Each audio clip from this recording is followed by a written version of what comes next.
அண்மை செய்தி.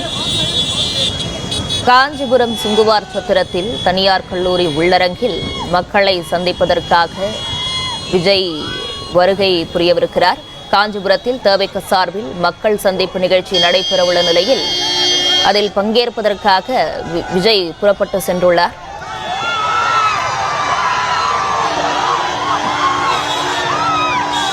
காஞ்சிபுரத்தில் தவிக சார்பில் மக்கள் சந்திப்பு நிகழ்ச்சி நடைபெற இருக்கிறது. இதில் பங்கேற்பதற்காக விஜய் புறப்பட்டு சென்றுள்ளார்.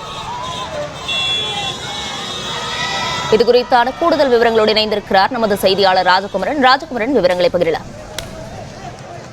தமிழக வெற்றி கழக தலைவர் விஜய் தற்பொழுது காஞ்சிபுரம் மாவட்டம் சுங்குவார் சத்திரத்தை சென்றடைந்திருக்கின்றார். அங்கிருக்கக்கூடிய தனியார் கல்லூரி வளாகத்திலே தமிழக வெற்றி கழகத்தினுடைய தலைவர் விஜய் பங்கேற்கக்கூடிய உள்ளரங்கு கூட்டம் நடைபெற இருக்கின்றது.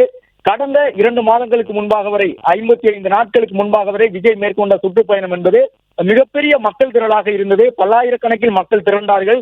ஒவ்வொரு ஊருக்கும் விஜய் செல்லும் பொழுது 7 கிலோமீட்டர் தூரத்தை கடப்பதற்கே 8 மணி நேரம் ஆனதை எல்லாம் பார்க்க முடிந்தது. ஆனால் இந்த முறை மிகவும் கவனத்தோடு தவிக தலைவர் விஜய் இந்த கூட்டத்தை ஏற்பாடு செய்திருக்கின்றார். காவல்துறை தரப்பிலிருந்து சேலம் உள்ளிட்ட இடங்களிலே தவிக தலைவர் விஜய் மீண்டும் தன்னுடைய பழைய பாணியிலே தேர்தல் பரப்புரையை வீதிகள் மூலமாக சாலைகளில் மேற்கொள்வதற்கு அனுமதி வழங்காத சூழ்நிலையில்தான் அரசு தரப்பிலிருந்து காவல்துறை தரப்பிலிருந்து அனுமதி கிடைக்கும் வரை அமைதியாக இருக்கப் போவதில்லை, மீண்டும் தன்னுடைய 2ஆம் கட்ட சுற்றுப்பயணத்தை தொடங்குகிறேன் என்று குறிப்பிட்டு தவிக தலைவர் விஜய் இந்த வகையிலான புதிய பாணி பிரச்சாரத்தை கையில் எடுத்திருக்கின்றார். 2000 பேர் அழைக்கப்பட்டிருக்கின்றார்கள். காஞ்சிபுரம் மாவட்டத்திலே விஜய் நினைத்தால் 2000 பேர் அல்ல 2 லட்சம் பேரை கூட ஒரு இரவுக்குள் கூட்ட முடியும். அந்த அளவு மக்கள் செல்வாக்கை தவிகவினர் விஜய் மூலமாக ஏற்படுத்தி இருக்கின்றார்கள்.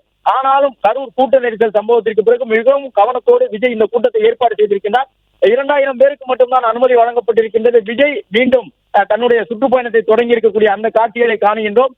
பிளே ஸ்டோர் மற்றும் ஆப் ஸ்டோரில் இருந்து பாலிமர் செயலியை QR கோடு மூலம் பதிவிறக்கம் செய்யுங்கள். செய்திகளை உடனுக்குடன் பெறுங்கள்.